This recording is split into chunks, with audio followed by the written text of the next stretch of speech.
Now we'll discuss the life of one of the greatest figures in Western history, Gaius Julius Caesar. His life marks the transition from official Roman Republic to what we now call the Roman Empire. You might remember that during the Punic Wars, Rome was able to take over Carthage's possessions in Africa and in Spain. At the same time, they were able to take over Greece and Macedonia. So, by definition, any state that has conquered people that have different languages and cultures and don't have the same rights as a citizen of the conquering state, then they're considered an empire. However, during Julius Caesar's birth and during his life in Rome, it was still officially a republic, but that's referring more to its form of government. So let's go into the story of Julius Caesar, and there's going to be a significant cast of characters here. By 60 BC, Julius Caesar is roughly 40 years old, and he's already a significant figure in the Republic. He is born to a patrician family and rises up through the ranks. He's a charismatic figure, and in 60 BC he forms an alliance with two other powerful people in Rome. That's Crassus and Pompey, which later gets known as the First Triumvirate. Crassus, the Spartacus hero, you remember, is the richest man in Rome and was a good bit older than Julius Caesar. Pompey is also a little bit older and was a significant general in the Roman Republic. This informal agreement allowed the three of them to hold the power and control the Senate. Even though Julius Caesar was a patrician, who were generally conservative, the triumvirate wanted to do more things for the people, and therefore you can view them as progressive. For example, they wanted to do land redistribution versus the conservatives who wanted to hold the power in the aristocracy, and also to expand the rights of citizenship. So this first triumvirate was able to use their influence to put Julius Caesar in as a consul for the year 59 BC, and is able to dominate that position, becoming even more powerful. He tries to put his populist reforms in place, and he created a lot of tension in the Senate between the populists and the conservatives.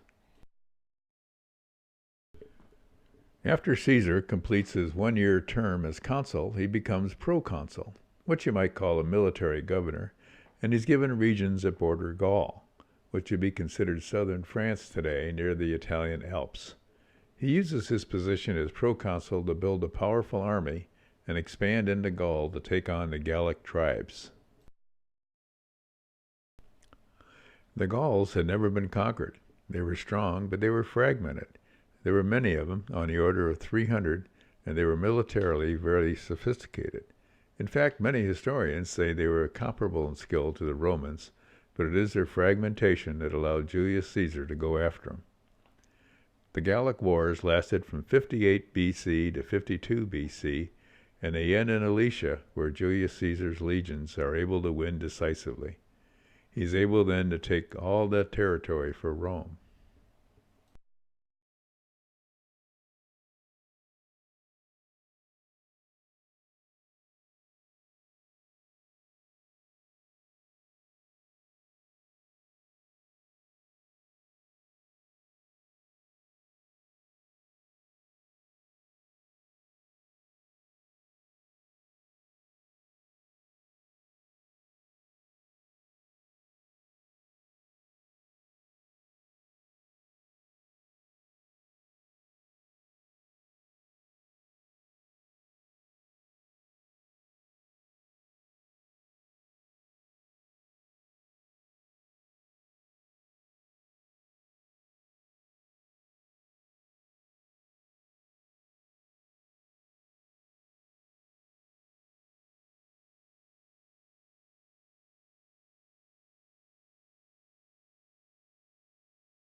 So now Rome controls most of Central Europe as well. While Caesar was fighting the Gauls, Crassus, who was part of the First Triumvirate, was in the east fighting the Parthians. The Parthians are the successors of Alexander the Great Empire in Persia and had succeeded the Achaemenid Empire. While fighting the Parthians, Crassus is killed, however, and this ends the First Triumvirate. Pompey then switches sides to the conservatives, So now instead of being one of Caesar's allies, he becomes one of his opponents. When Julius Caesar took over Gaul, he became an even more charismatic figure. But he's controversial in his Senate. He has populist tendencies, and they're mostly conservatives in the Senate. The senators were also worried that Caesar might now have too much power when he comes back to Rome. Proconsuls were prohibited by law from initiating wars without Senate approval, and the Senate uses this as an excuse to declare Caesar a criminal. They order him to resign his proconsul position, disband his army, and return to Rome. Julius Caesar is thinking to himself, wait, these people are afraid of me, and if I go without my title and without my army, who knows what they're going to do to me? So Caesar can either go back with or without his armies, and he decides to do the former. He takes his army and he crosses the Rubicon River into northern Italy. Crossing the Rubicon is now a phrase that we have in our culture that means you've gone past the point of no return. There's a famous quote attributed to Julius Caesar, once you cross the Rubicon, the die has been cast at the point of no return.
This is a really big deal because it's illegal for the governor general or proconsul to take their legions outside the territories that they governed. And he wasn't just taking them into the Italian peninsula, he was taking them all the way to Rome. The senators weren't happy about this, of course, and they tell Pompey to face his former ally, Julius Caesar. Pompey doesn't know Julius Caesar only has one legion with him. In Alicia, he had 4,000 or 5,000 soldiers, so Pompey is thinking surely if Julius Caesar is crossing the Rubicon, he must have a large army indeed. Pompey tells the senators, I'm not going to keep them from going to Rome just yet. I'm going to go to Greece, where we can build up our armies and make sure we're prepared to retake Rome. The senators, of course, weren't too happy about this either, but a good number of them said, okay, if you're going to go, then we're going to go with you. Julius Caesar is then able in 49 BC to take Rome. By now, much of the power of Rome has moved over to Greece, however, and Pompey is in total control of significant fractions of the army and navy. A civil war has broken out now in the Roman Republic. Caesar puts his second-in-command, General Marcus Antonius, also known as Mark Antony, in charge of Italy and leads several of his legions across the Adriatic. No one would have expected them to cross the Adriatic in the winter or to break the blockade since Pompey could hold the navy. But Caesar does, and is able to engage Pompey several times, and finally in 48 BC, he's able to decisively beat him in the Battle of Pharsalus, which is in central Greece. Pompey decides to retreat to what he considers to be friendly Alexandria, Egypt. A little background on Egypt might be helpful at this point. When Alexander the Great conquered Persia, he also conquered Egypt, and when he died, one of his generals established the Ptolemaic Egypt, which bribed their way to maintain their independence from Rome. The Ptolemies that ruled Egypt for a couple of hundred years at that point, and when Ptolemy XII dies in 51 BC, he states in his will that he wants his two children to co-rule Egypt. They were young at the time. Ptolemy, who was creatively called Ptolemy XIII, was only 10 years old, and his daughter Cleopatra was 18. Well, you can imagine this co-rule thing doesn't really work out that well, and civil war breaks out in Ptolemaic Egypt. Ptolemy XIII is only a 10-year-old kid, remember, and so adults are probably running the show, but his supporters seem to have the upper hand at the time that Pompey is arriving in Alexandria. Alexandria is the seat of power established by Alexander the Great in Ptolemaic Egypt. In 48 BC, Pompey is killed by the supporters of Ptolemy XIII, thinking that this is going to curry favor with Julius Caesar. The Roman, though, doesn't like this, and he has a reputation as a magnanimous ruler, someone who likes to forgive his enemies to unify the people. When Caesar goes to Alexandria, he realizes that Ptolemy has killed Pompey.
So now Caesar decides to join forces with the exiled Cleopatra. Not only is Caesar able to support her in a political sense, but he helps her defeat her enemies militarily, and she becomes the pharaoh of Ptolemaic Egypt. He also has an affair with Cleopatra in 48 BC. Julius Caesar, who was in his early 50s, and Cleopatra, who was in her early 20s, are claimed to have a child at this time by the name of Caesarion. Roman support for Cleopatra puts her on the throne. Caesar does not take control of Ptolemaic Egypt, but instead makes Ptolemaic Egypt something of a client state of the Roman Empire. As the victor of the Civil War, Julius Caesar returns to Rome and gets himself declared a dictator. A dictator today usually takes power unlawfully and becomes the sole ruler. In a Roman Republic, however, there was actually a position called dictator that could be appointed by the Senate for a 6-month term, especially in times of emergencies. They could do whatever they needed to do during this time. Caesar got appointed dictator for multiple 6-month terms, and in 46 BC he gets elected dictator for 10 years, and then in 44 BC he gets declared dictator for life.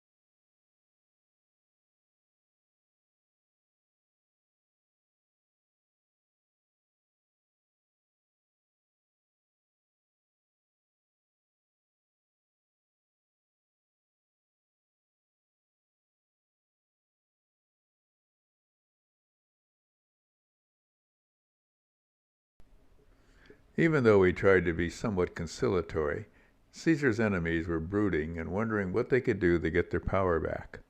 Caesar was even heard preparing to have himself declared king. They recruited Brutus and his friend Cassius to do the dirty work. Brutus was close to Julius Caesar. However, Caesar's attempts to assume greater power for himself had put him at odds with the conservative Roman elite and members of the Senate. Brutus eventually came to oppose him and fought on the side of Pompey the Great against Caesar's forces in the Civil War. When Pompey was defeated at the Battle of Pharsalus in 48 BC, Brutus surrendered to Caesar, who then granted him amnesty. However, the underlying political tensions that led to the war had not been resolved.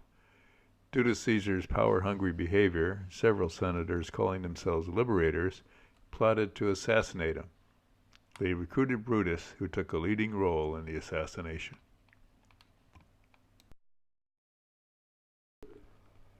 On March 14, 44 BC, the Senate, led by Brutus, attacked Julius Caesar in Rome and killed him. You might have heard the Ides of March, and this is the date, March 15, 44 BC, when Julius Caesar was killed by his enemies.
As you can imagine, this puts Rome into yet another civil war.